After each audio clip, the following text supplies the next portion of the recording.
Abra comigo a palavra de Deus na primeira carta de Paulo aos Coríntios, capítulo 11.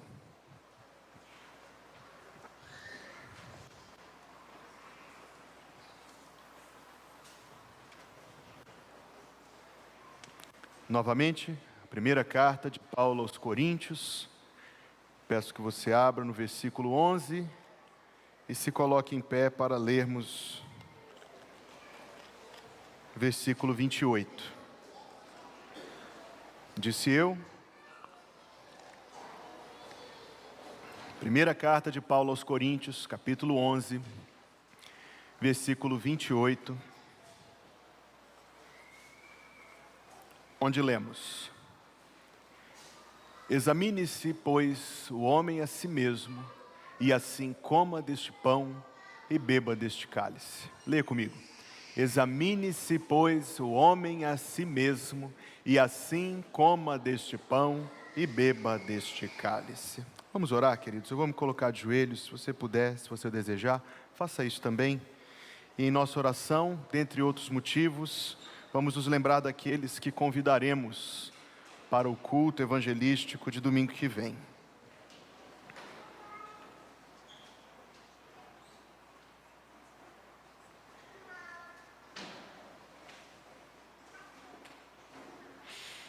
Oremos. Senhor Deus, nosso Pai, mais uma vez, Deus, recorremos ao Senhor, que é a fonte de toda bênção. Sabemos, ó Deus, que toda boa dádiva e todo dom perfeito vem de Ti, o Pai das luzes, em quem não há sombra de variação nem de mudança. Mais uma vez, Deus, Teu povo levanta em oração o nome da Tua serva, e pedimos, Deus, que a Tua boa mão seja com ela, lhe proporcionando recuperação e bem-estar, Deus. Bem como sejas, ó Deus, uma presença de paz, de alento no coração de toda a sua família. Dá, Senhor, pela Tua bondade, que em pouco recebamos boas notícias, nas quais reconheceremos o Senhor respondendo às orações da Tua igreja. Senhor, colocamos diante de Ti estes amigos, familiares, vizinhos, colegas de estudo ou trabalho, por quem cada um de nós tem intercedido já há alguns dias. E queremos, ó Deus, suplicar que a bênção do Senhor, Deus, anteceda o convite que nestes próximos dias faremos a cada um destes. Dá-lhe, Senhor, um coração receptivo e que possamos, pela bondade do Senhor, Deus, ter estes amigos, pessoas a quem amamos, acrescentados ao corpo dos salvos, Deus, ao conjunto dos remidos daqueles que estão caminhando para a vida eterna. Dá-nos, ó Deus, esta grande bênção, é o que pedimos ao Senhor. Assim como, Deus, agora pedimos que o Senhor venha nos ajudar a compreender a mensagem do Senhor, a mensagem da palavra do Senhor, que o Teu Espírito Santo, Deus, nos livre de distrações, Deus, inconvenientes, de pensamentos, sentimentos tolos, para que agora saibamos priorizar e buscar as coisas excelentes, eternas, celestiais, e assim, Deus, nos apresentar perante a Tua face de santidade, tendo sobre nós toda a bondade, a graça, a misericórdia, a compaixão do Senhor. Edifica a Tua igreja e glorifica o nome do Teu Filho nesta hora. É a oração que fazemos em nome de Jesus. Amém.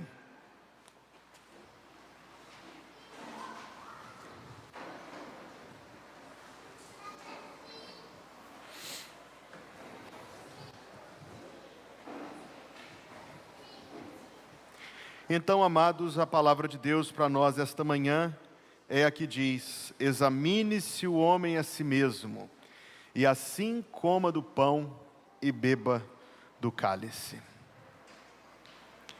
Eu ouvi recentemente que uma mulher adquiriu uma enfermidade renal, na verdade algo gravíssimo. Tão grave que ela precisou entrar na fila do transplante desse órgão. E enquanto o transplante não acontecia, tinha de se submeter a sessões rotineiras de diálise, com todo o impacto negativo que isso traz na saúde física e, é claro, no equilíbrio emocional de alguém. E foi então, enquanto ela estava vivendo esse tempo já prolongado, já há alguns meses vivendo esse momento, essa terrível provação, que um amigo se apresentou voluntária, espontânea, generosa, amorosamente, para oferecer para ela um órgão saudável dele. E assim, nesse gesto até mesmo impressionante, de generosidade e de amor, ele cedeu um rim saudável para ela. O transplante aconteceu e, com aqueles ajustes que a situação exige, a vida continuou. Essa mulher, que foi abençoada de uma maneira tão extraordinária, decidiu criar um hábito. Ela passou a oferecer mensalmente encontros de gratidão para esse amigo. Porque, de fato, ela reconhecia diariamente a bênção do amor e da generosidade dessa pessoa na sua vida. E sentia que tentar expressar agradecimento de qualquer forma era pequeno.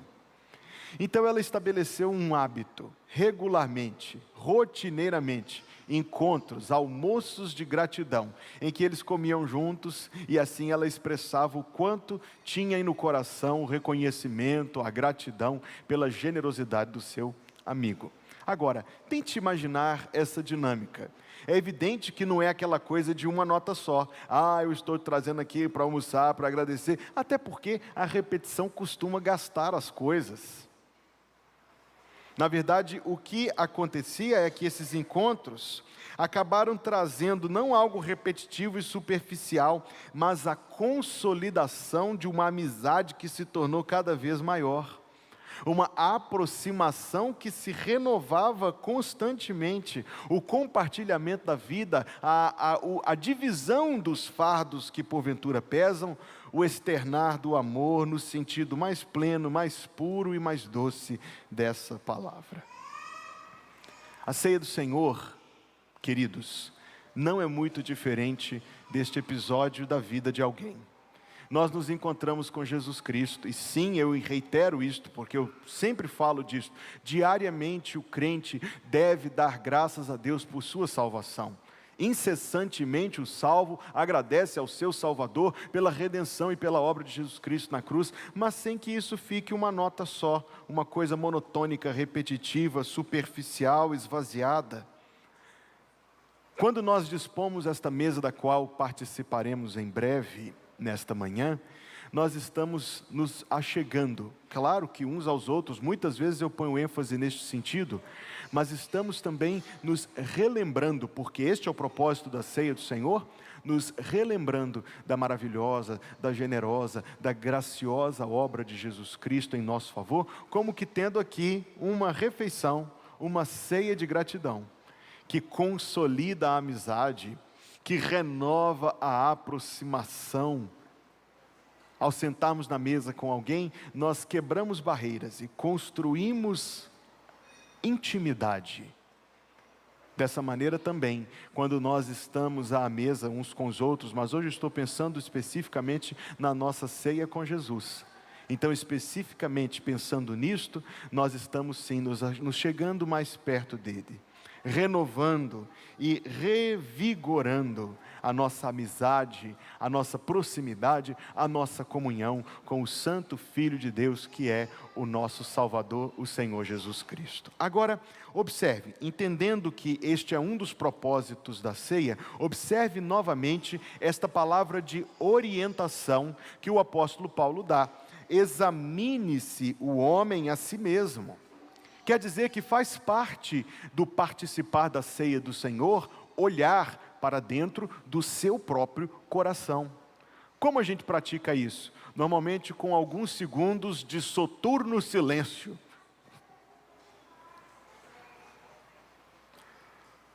Mas e se for algo mais objetivo e até diria mais criterioso do que isto? Uma sondagem do próprio coração. A palavra examinar é uma palavra muito rica. Eu não tenho tempo hoje de manhã, nem é meu propósito examinar esta palavra examinar. Mas ela quer dizer um verdadeiro olhar introspectivo, ou um olhar para dentro de si, um olhar para dentro do próprio coração. Então nós podemos refletir sobre algumas coisas que devem estar presentes no exame que cada um de nós faz de si mesmo quando nós vamos comer do pão e beber do cálice. Primeiramente, queridos, nós devemos olhar para qual é o nosso fundamento, isto é, qual é a nossa esperança de salvação, qual é a nossa expectativa para a vida eterna. Uma das formas como a gente pode olhar para dentro do nosso próprio coração, e eu conduzo esta pergunta algumas vezes, muito provavelmente você já me ouviu propor essa dinâmica imaginativa. Suponha que você está perante a face de Deus agora, neste momento, neste instante, e Deus pergunta a você: por que eu deveria deixar você entrar no meu paraíso? Qual seria a sua resposta? Alguém diria, até automaticamente, instantaneamente: ah, Senhor, mas eu sou da Igreja Batista Plenitude. Ah, Senhor, mas eu fui batizado pelo pastor fulano de tal, no dia tal, e fui membro da igreja. Senhor, não é possível, olha os cargos, tanto que eu trabalhei na igreja, eu fui isso, fui aquilo, fiz não sei o que, e o que mais, e tanto. E este exercício de imaginação, ele acaba nos dando a oportunidade de enxergar exatamente no que é que estamos nos apoiando. Qual é a nossa expectativa? Qual é o nosso fundamento e a nossa esperança para a vida eterna? Há somente uma resposta. Se Deus perguntasse a qualquer um de nós, por que razão eu deveria deixar você entrar no meu paraíso? Eu penso que a resposta seria, na verdade, o Senhor não deveria deixar. Mas por causa do teu filho, e por causa da promessa que Ele fez de salvar todos aqueles que a Ele se achegam, e eu me acheguei a Ele, então por causa de tuas promessas, Senhor, e por causa do sangue da cruz, e por causa da morte e da ressurreição de Jesus, eu peço a misericórdia do Senhor. Veja só, este texto é muito conhecido, e o que ele tem de conhecido, na verdade, ele tem de muitíssimo belo. Há quase 500 anos atrás, 2 teólogos escreveram um texto chamado hoje o Catecismo de Heidelberg. Muito lindo texto. Esse texto que chega a envolver o nosso coração pela beleza, ternura das palavras com que ele foi sabiamente construído, nos pergunta, na primeira pergunta: qual é o seu único fundamento na vida e na morte? E eu acho esta resposta de extraordinária beleza. A pergunta é: qual é o seu único fundamento na vida e na morte? Veja a resposta: meu único fundamento é meu fiel Salvador Jesus Cristo. A Ele pertenço em corpo e alma, na vida e na morte, e não pertenço a mim mesmo. Com seu precioso sangue Ele pagou por todos os meus pecados e me libertou de todo o domínio do diabo. Agora Ele me protege de tal maneira que, sem a vontade do meu Pai do céu, não perderei nenhum fio de cabelo. Além disso, tudo coopera para o meu bem. Por isso, pelo Espírito Santo, Ele também me garante a vida eterna e me torna disposto a viver para Ele daqui em diante de todo o coração. Que lindo! A pergunta em seguida, a pergunta 2 é: o que você deve saber para viver e morrer neste fundamento? Resposta: primeiro, como são grandes os meus pecados e a minha miséria. E segundo, como sou salvo de meus pecados e de minha miséria. E terceiro, como devo ser grato a Deus por tal salvação. Hoje, 17 de setembro de 2023, você tem certeza da salvação? Você tem certeza da salvação? Que morrendo hoje, você vai partir para estar com Jesus? Você tem certeza da salvação? De fato, essa certeza é possível. 1 de João 5,13, estas coisas vos escrevi para saibais que tendes a vida eterna, os que credes no seu nome. Não é uma expectativa otimista, ou uma tentativa, ou uma incerteza, é algo certeiro, para que saibais que tendes a vida eterna, os que credes no seu nome. Então, se você tem certeza da salvação, meu irmão, Já são quase 10 horas da manhã de hoje. Será que você já louvou a Deus pela salvação que Ele te deu em Cristo Jesus? Sim, pastor, cantávamos agora mesmo que o sangue de Jesus me lavou, me lavou. Mas cantamos mesmo? Se realmente demos graças e louvamos a Deus por tão maravilhosa, tão grandiosa, tão poderosa salvação que Ele nos deu pelo sangue do Seu Filho? Pergunto, já são 10 horas da manhã.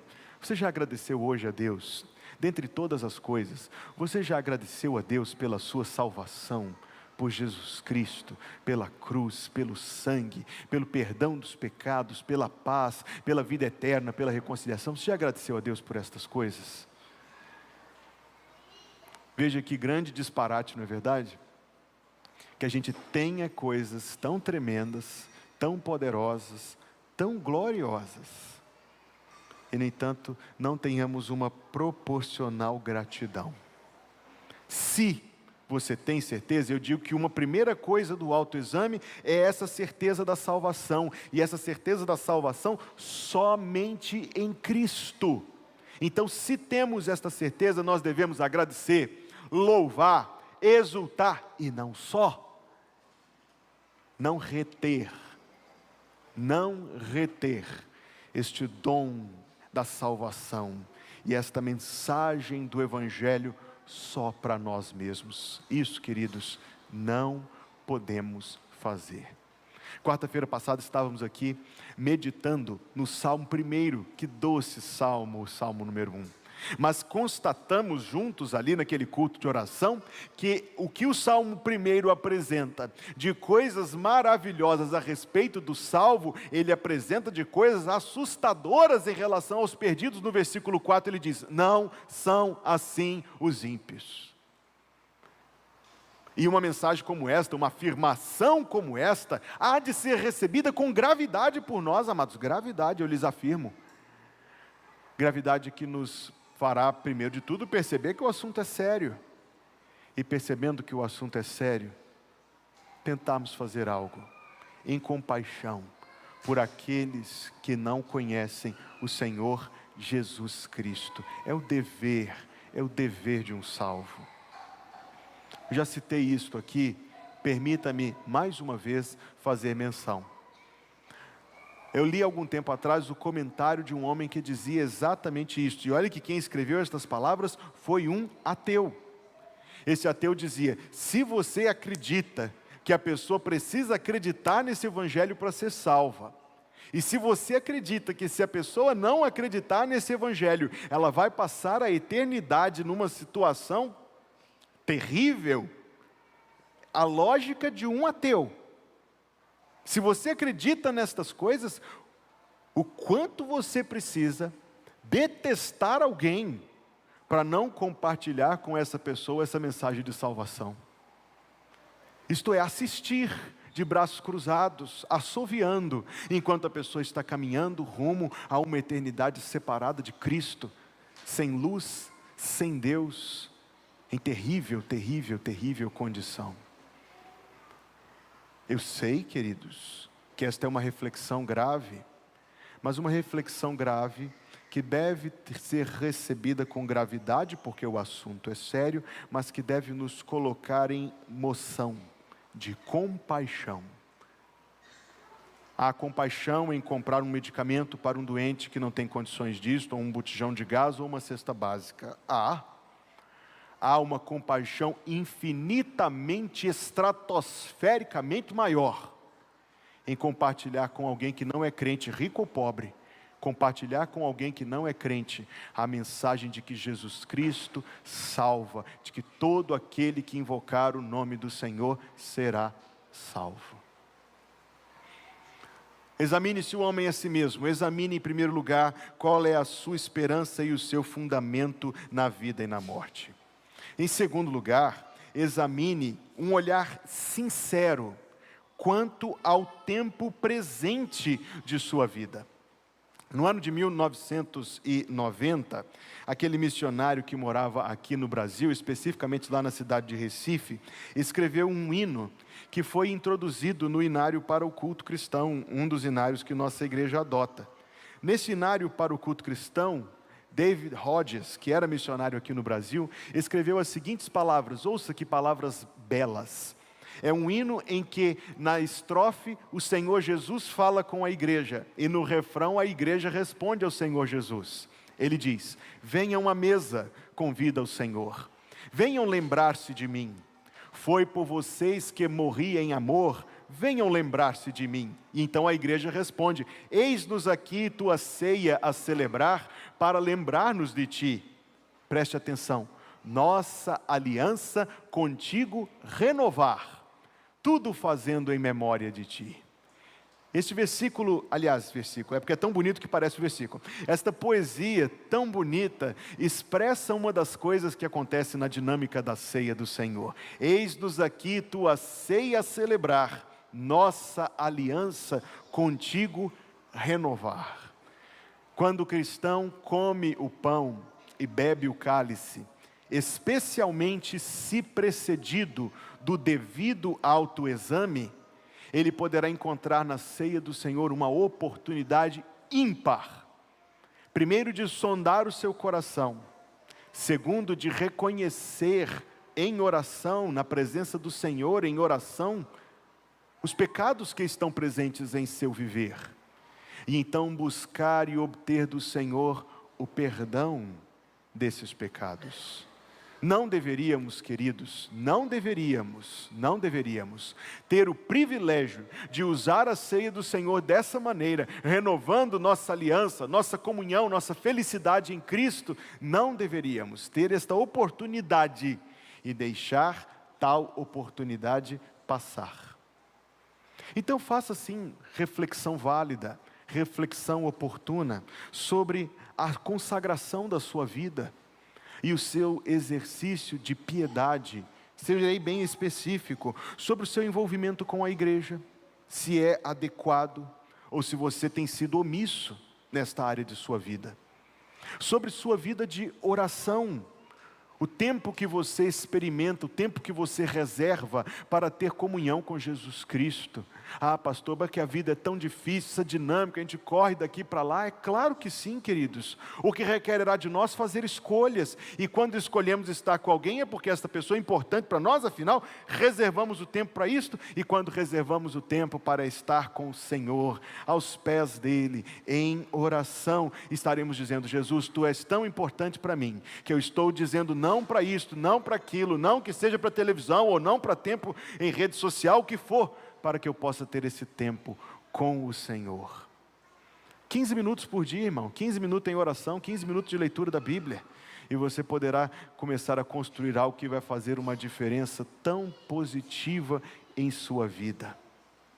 É a oportunidade de olharmos para isto, é a oportunidade de olharmos para o nosso relacionamento entre os irmãos, e não somente entre os irmãos, mas em todos os nossos relacionamentos pessoais. Mágoas não convém em um coração onde Cristo habita. Há mágoas, há oportunidade de declarar mágoas em oração diante do Senhor e suplicar o seu perdão, a sua ajuda, o seu auxílio, o seu renovo.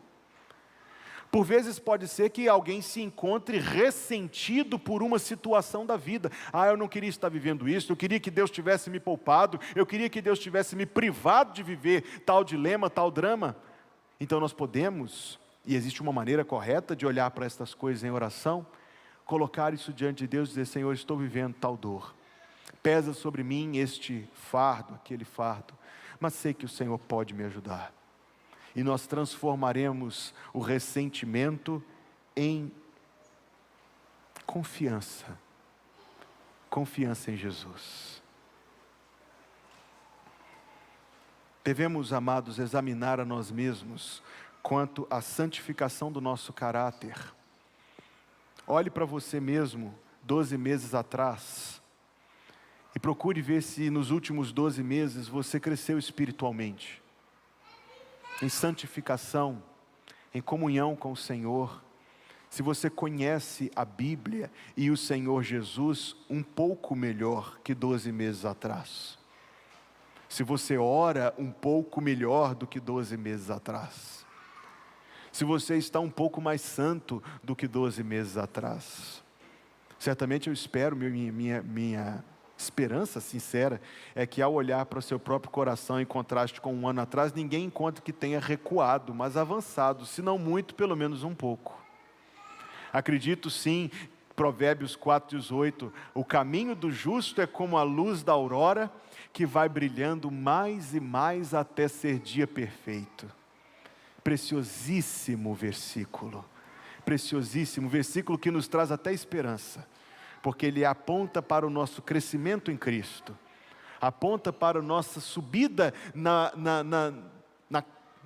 subida da santificação, nosso progresso, nosso avanço em Cristo Jesus. Então, o autoexame é, em primeiro lugar, autoexame com relação à nossa esperança da vida eterna, mas também é autoexame, primeiramente, sobretudo, é autoexame quanto ao estado da nossa vida hoje, a vida dentro de casa.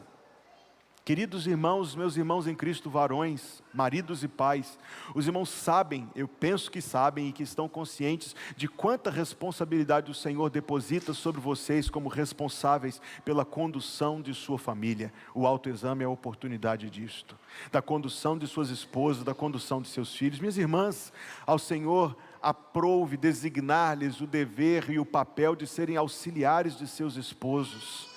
É oportuno que a crente em Cristo Jesus, ao tomar a ceia do Senhor, examine a si mesma, se tem cumprido sua tarefa e seu papel como auxiliar do marido que Deus colocou ao seu lado, como mãe dos seus filhos.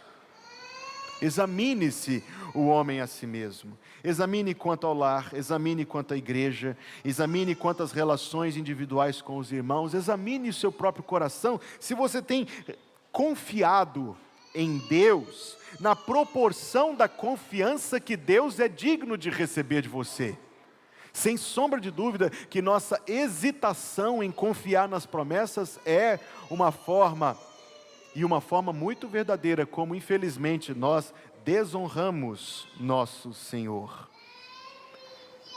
Examine-se o homem a si mesmo, olhando, amados, para dentro de nosso próprio coração. Penso eu que todos, sem exceção, admitiremos que existe muito nas nossas vidas que precisa da graça de Deus. Eu, em primeiro lugar, admito publicamente que esta mensagem do autoexame faz-me, repito, publicamente admitir que existe muita coisa na minha vida que precisa ser mudada pelo Senhor Jesus Cristo. E penso que você chegará a respeito de si próprio à mesma conclusão. E não é assim que nós aprendemos a cantar? Renova-me, Senhor Jesus. Já não quero ser igual. Renova-me, Senhor Jesus. Põe em mim teu coração, porque tudo o que há. Eu lembro de ter ido visitar uma igreja onde pediram para mudar a letra e colocar, porque muito o que há. Imediatamente eu detectei um sinal amarelo ali. Não, porque tudo o que há dentro de mim necessita ser mudado, Senhor, porque tudo o que há dentro do meu coração necessita mais de Ti. Não é esta, queridos, a admissão que todos, individualmente e a uma fazemos? Eu preciso ser mudado pelo Senhor Jesus. A ceia do Senhor traz esta oportunidade de reconhecimento. E o reconhecimento destas coisas nos levará a um exercício espiritual de suma bem-aventurança. E eu, em mais um minuto, convidarei os irmãos a fazermos algo novo e diferente aqui. Mas, repito, esse exercício espiritual nos leva a uma prática que leva a uma gloriosa bem-aventurança. Eu estou me referindo à confissão de pecados. Provérbios 28, versículo 13 diz assim: o que encobre as suas transgressões nunca prosperará, mas aquele que confessa e deixa alcançará misericórdia. O que encobre as suas transgressões nunca prosperará, mas o que confessa e deixa alcançará misericórdia. Se nós fazemos uso desta oportunidade de olhar para dentro do nosso próprio coração e então constatar e admitir que há muito dentro de cada um de nós que precisa da graça do Senhor e da mudança e da boa mão de Deus, perdoando os nossos pecados, e não somente isso, mas o auxílio do Espírito Santo para sermos mudados em nosso entendimento, sermos mudados em nosso coração. Então nos iremos a Deus em oração, confessando a Deus os nossos pecados. E mais adiante neste culto, nós ouviremos aquele versículo glorioso: se confessarmos os nossos pecados, Ele é fiel e justo para nos perdoar os pecados e purificar de toda a injustiça. Lindas palavras, amados, lindas palavras, importantes palavras, palavras de bênção. O autoexame é, portanto, uma ocasião de confissão, e o autoexame é uma ocasião de prevenção de males. Está escrito no versículo seguinte, aliás, no versículo 30 de 1 Coríntios 11. Por causa disto, pela ausência do autoexame, pela falha em olhar para dentro do próprio coração, por causa disto, há entre vós muitos fracos. Claro que ele pode estar falando da disciplina de Deus, como muitos dizem, mas podemos olhar para um outro tipo de fraqueza ainda maior e mais prevalecente. Estou me referindo à inconstância, à instabilidade espiritual, à insegurança de alguém que não tem obtido do Senhor crescimento em sua fé. Há muitos fracos, há muitos doentes. E a palavra doença aqui significa falta de força, falta de vigor, falta de resistência. Sim, pela pobreza de autoexame e pela pobreza de confissão de pecados. Pecados perduram na vida de alguém, misericórdia, e serão sentidos os seus terríveis efeitos nos momentos da vida em que a gente precisa mostrar força, nas provações da vida, nas dificuldades da vida. Os pecados drenam o nosso vigor, secam. E aí quando vêm as dificuldades, nós nos encontramos sem resistência, sem capacidade de persistir. Há muitos fracos, doentes e não poucos que dormem. E aqui ele se refere a um estado tal de frieza espiritual. Há um estado tal de frieza espiritual, que a pessoa se encontra não numa sonolência, mas numa verdadeira distância do Senhor. O filho de Billy Graham está no Brasil estes dias, está fazendo uma cruzada em Curitiba. E ele sucedeu ao seu pai como evangelista. Mas há uma história na família. Esse filho de Billy Graham, não é curiosidade nenhuma que tem o nome do pai, embora ele se apresente pelo nome do meio como Franklin Graham. Durante muitos anos da sua juventude, saiu da igreja. Virou as costas e a gente imaginaria, meu Deus, o filho de Billy Graham. Pois é, o filho do próprio Billy Graham. Saiu da igreja, voltou as costas para a fé dos seus pais, quis viver a vida por si próprio, pelo seu próprio caminho. Depois, com a graça de Deus, voltou, se arrependeu e voltou publicamente arrependido, e posteriormente foi chamado por Deus para o ministério, é pastor e evangelista. Mas o que ele conta a respeito daqueles dias da sua vida é: em nenhum momento eu deixei de ser filho de Billy Graham. Mas havia muitos dias que era como se eu não fosse. Porque a forma como o seu relacionamento com Deus estava abandonado, é claro que interferiu, e de maneira negativa, no seu relacionamento com seu pai, no seu relacionamento com a sua piedosa mãe. Não havia mais aquela proximidade de antes. Não se alegravam nas mesmas coisas. Não desfrutavam dessa deliciosa comunhão que existe dentro da família, especialmente quando a família é cristã.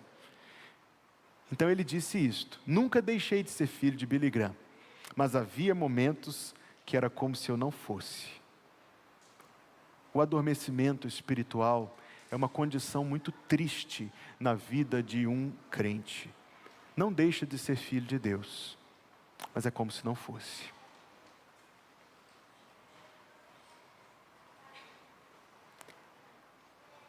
pela falta do autoexame. Por causa disto, há entre vós, Paulo se referindo à igreja em Corinto, muitos fracos, instáveis na fé, muitos doentes, e aqui ele está se referindo ao vigor de resistência, a capacidade de viver, por exemplo, períodos difíceis da vida, e não poucos que dormem. Porque se nós julgássemos a nós mesmos, versículo 31, não seríamos julgados. Então a chamada ao autoexame, ela é benéfica, ela nos dá segurança da salvação, ela nos dá oportunidade de olhar para dentro do nosso próprio coração, avaliar a nossa vida, confessar nossos pecados. Ela tem um benefício preventivo, mas sobretudo, nós precisamos ser muito bíblicos agora, queridos. Ela tem um benefício confortador, assegurador, porque o versículo volta ao versículo 28, diz: examine-se o homem a si mesmo e assim decida se vai ou não comer. Não, pastor Hugo, não é isso que está escrito. Examine-se o homem a si mesmo e assim coma do pão e beba do cálice. O que isto quer dizer? Quer dizer que uma pessoa verdadeiramente salva, que já deu público testemunho da sua salvação pelo batismo, é convidada pelo Senhor à mesa. No aproximarmos-nos da mesa, sondamos o nosso próprio coração e encontramos, eu encontro, você encontra, muitas coisas que precisam ser mudadas. Mas não vamos ser como aqueles que dizem assim: no dia que eu parar de fumar eu aceito Jesus. Não vamos ser como estes. No dia que eu parar de beber eu aceito Jesus. Não vamos ser como estes. Vamos ser como aqueles que cantam: tal qual estou, eis-me Senhor. Do jeito que eu estou, eu venho a Ti, Senhor. Então examinamos o nosso próprio coração, encontramos muitas coisas em que precisamos que Jesus Cristo tenha misericórdia de nós, que o Espírito Santo nos ajude a vencer, nos ajude a crescer novamente em Cristo, a despertar, a voltar, a perdoar, a limpar o coração. Confessamos e nos agarramos à misericórdia de Deus. Se Deus diz que se confessarmos os nossos pecados, Ele é fiel e justo para nos perdoar os pecados e purificar de toda injustiça, quem sou eu, quem és tu, para duvidar do perdão que Deus assegurou na sua palavra? Quem sou eu, quem és tu? É, portanto, amados, a ceia do Senhor, uma oportunidade ímpar, da qual lançamos mão nesta manhã, para examinar o nosso próprio coração. Veja a ordem do culto que você recebeu. Nós temos algo diferente. Nesses anos que eu estou aqui, é a primeira vez que nós faremos uma oração lida. Não há problema, se você não lê os cânticos que você canta, você pode ler as orações. E uma oração congregacional será seguida depois disso de uma oração silenciosa. E depois disto, de um versículo para nós muito precioso. Antes de orarmos, ouça este versículo de Miqueias, capítulo 7. Quem é Deus semelhante a ti, que perdoa a iniquidade, glória a Deus, e que passa por cima da rebelião do restante da sua herança? Bendito seja o nome de Jesus. Ele não retém a sua ira para sempre, amém, porque tem prazer na sua benignidade. Tornará a apiedar-se de nós, sujeitará as nossas iniquidades, e tu lançarás todos os seus pecados nas profundezas do mar. Vamos orar, queridos. Mais uma vez, vamos nos colocar de joelhos, sim? E nós vamos dizer juntos esta oração congregacional de confissão, que será seguida da sua oração pessoal, em silêncio, na presença do Senhor.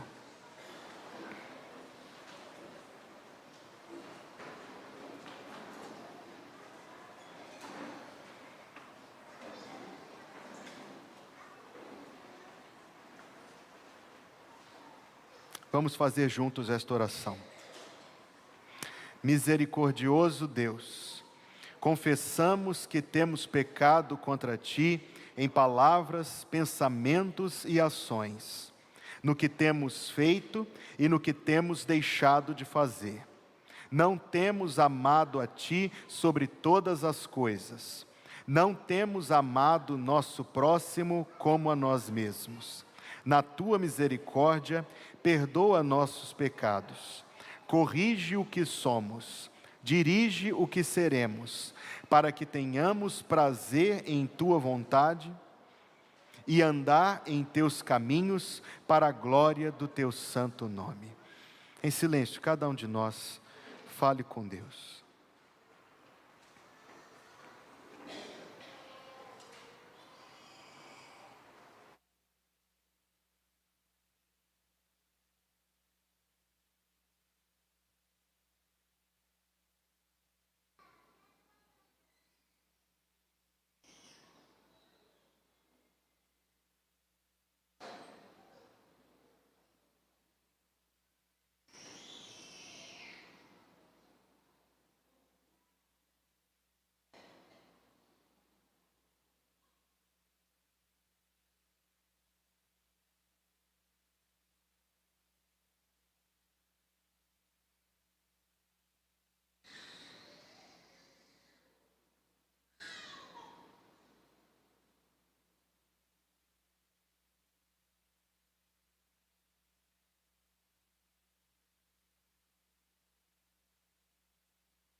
O que fazemos a ti, no nome de Jesus. Amém. Se confessarmos os nossos pecados, Ele é fiel e justo para nos perdoar os pecados e purificar de toda injustiça. O povo de Deus diz: amém. O Senhor te abençoe e te guarde. O Senhor faça resplandecer o seu rosto sobre ti e tenha misericórdia de ti.